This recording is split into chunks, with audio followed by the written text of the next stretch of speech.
श्री भगवान करुणा करके बोल रहे हैं कि ये जीव, मैं सबके समीप हूं पर मुझे देख नहीं पा रहा है। क्यों? ये जीव अजन्मा है, फिर भी ये जन्म मरण भोग रहा है। क्यों? इसे कभी किसी भी वस्तु की कोई आवश्यकता नहीं है। जो हमारा स्वरूप है वो वस्तु से पोषित नहीं है। वस्तु से पोषित ये शरीर है और शरीर प्रारब्ध के अधीन है। तो तुम्हें व्यर्थ में इच्छा करके फंसने का ये जो प्रेरणात्मक भाव माया दे रही है, इससे बचना होगा। हमें यही फंसाव है। हम क्यों प्रभु को नहीं देख पा रहे? अजन्मा होते हुए क्यों दुख प्राप्त कर रहे हैं? अविनाशी होते हुए क्यों मृत्यु का भय हमें सता रहा है? जहां किंचन मात्र कोई भी अभाव नहीं, वहां मांगे क्यों उठ रही हैं? क्यों इच्छा हो रही है? यही अज्ञान, यही मायाकृत भ्रम है जिसमें हम बहुत काल से फंसे हुए हैं। ध्यान से सुने तो भगवत कृपा से बात समझ में आ जाए तो इसी जन्म में हमारा काम बन जाए। हमारा काम बन जाने का मतलब है हम प्रभुमय हो जाएं। हैं प्रभुमय ही हैं। ये जब तक चूक रहेगी कि हम प्रभुमय नहीं हैं, तभी तक ये माया का आकर्षण है। आप भगवत स्वरूप हैं। कोई भी हो, कहीं भी हो, प्रभु का अंश प्रभुमय ही होता है। जब हम ये स्वीकार करेंगे तो काफी बल हम में आ जाएगा इस माया से लड़ने का। और जब हम ये स्वीकार करते हैं कि हम देह हैं, तो फिर भोग हमें परास्त कर देते हैं। ये काम क्रोध आदि हमें परास्त कर देते हैं। प्रभु कह रहे हैं, इच्छा द्वेष समुत्थेन द्वंद्व मोहेन भारत सर्वभूतानि सम्मोहम् सर्गे यान्ति परन्तप। हे भरतवंश में प्रकट हुए अर्जुन, ये जो इच्छा है, ये भोग लूं, ये देख लूं, ये पालूं, प्राकृतिक, इस संसार के दृश्य देखने की, संसार के भोग भोगने की, संसार के मान प्रतिष्ठा की कोई भी इच्छा, सबसे बड़ा बाधक भाव ये इच्छा ही है। जो महापुरुष भजन करके भगवत स्वरूप में स्थित होते हैं, बिना इच्छा के सब कार्य चलते हैं। वो इच्छा वाला नहीं, उनको नहीं जान सकता। उसके हृदय में निरंतर प्रभु प्रकाशित होकर क्रीड़ा करते हैं, जिसके हृदय में कोई भी भोग इच्छा नहीं होती।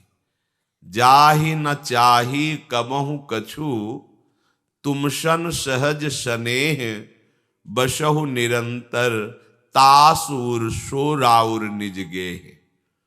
हे प्रभु, जिसे कभी कुछ पाने की इच्छा नहीं है, आपसे सहज में प्रेम है, उसका हृदय आपका निज घर होता है। आप वहां निरंतर वास कीजिए, वो आपका घर है। श्री वाल्मीकि जी महाराज कह रहे हैं। यहां श्री भगवान कह रहे हैं, ये इच्छा ही जीव के बंधन का कारण है।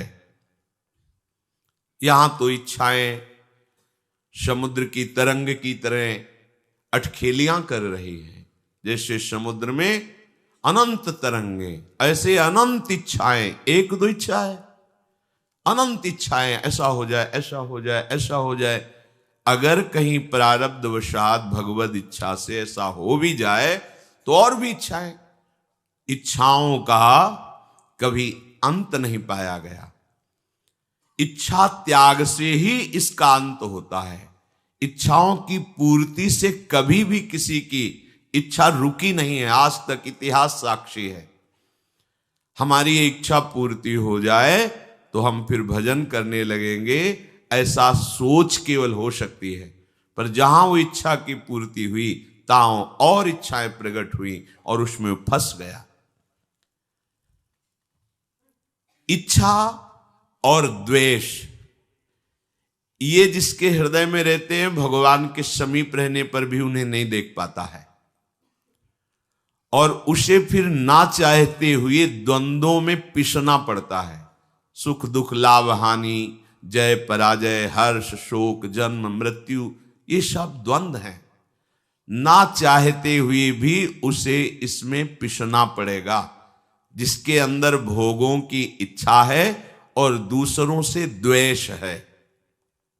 संपूर्ण प्राणी इसी मूढ़ता को लेकर अनंत काल से दुख भोग रहे हैं, जन्म मरण को प्राप्त हो रहे हैं। मेरे समीप रहने पर भी वो मेरा अनुभव नहीं कर रहे। स्पष्ट भगवान कह रहे हैं कि ये इच्छा और द्वेष, इच्छा को ही राग कहा गया है, ये राग द्वेष ही संपूर्ण सृष्टि को बांधे हुए हैं। इच्छा और द्वेष जिसके हृदय में है, वो द्वंद्व में सदैव पिसता रहता है। कभी लाभ हो गया तो हर्ष से फूला नहीं समाता, कभी शोक हो गया तो बहुत दुखी हो जाता है। ऐसे ही पूरा जीवन व्यतीत हो जाता है। कहीं सम्मान मिला तो सुखी हो गया, अपमान मिला तो दुखी हो गया, अनुकूलता मिली तो सुखी हो गया, प्रतिकूलता मिली तो दुखी हो गया। और ये सृष्टि चक्र है, कभी एक जैसा चलता नहीं है, ये परिवर्तनशील है। आज वाह वाह तो कल निंदा होगी, आज निंदा तो कल यश होगा, ये क्रम चलता रहता है।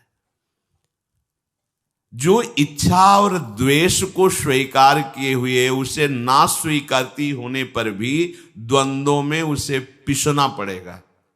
ये द्वंद्व उसे फिर चैन से नहीं रहने देंगे। भगवान से बिल्कुल विमुख किए हुए ये इच्छा द्वेष उसे संसार में ही विचरण कराते हैं। इसीलिए उसका बार बार जन्म होता है, बार बार मरण होता है। ये जन्म मरण कैसे होता है? इच्छा द्वेष से, राग और द्वेष से। ये भारी दुख कब तक मिलते रहेंगे? जब तक ये इच्छा और द्वेष रहेगा। देख लो, हमारा हृदय इसी से भरा हुआ है। जहां हमारी इच्छा की पूर्ति होती है वहां राग हो गया, अनुकूलता हो गई, प्रियता हो गई। और जहां हमारी इच्छा के विरुद्ध हुआ वहां द्वेष हो गया, प्रतिकूलता हो गई, नफरत हो गई, लड़ाई झगड़ा हो गया। ऐसे पूरा का पूरा द्वंद्व में हर समय पीड़ित करता रहता है।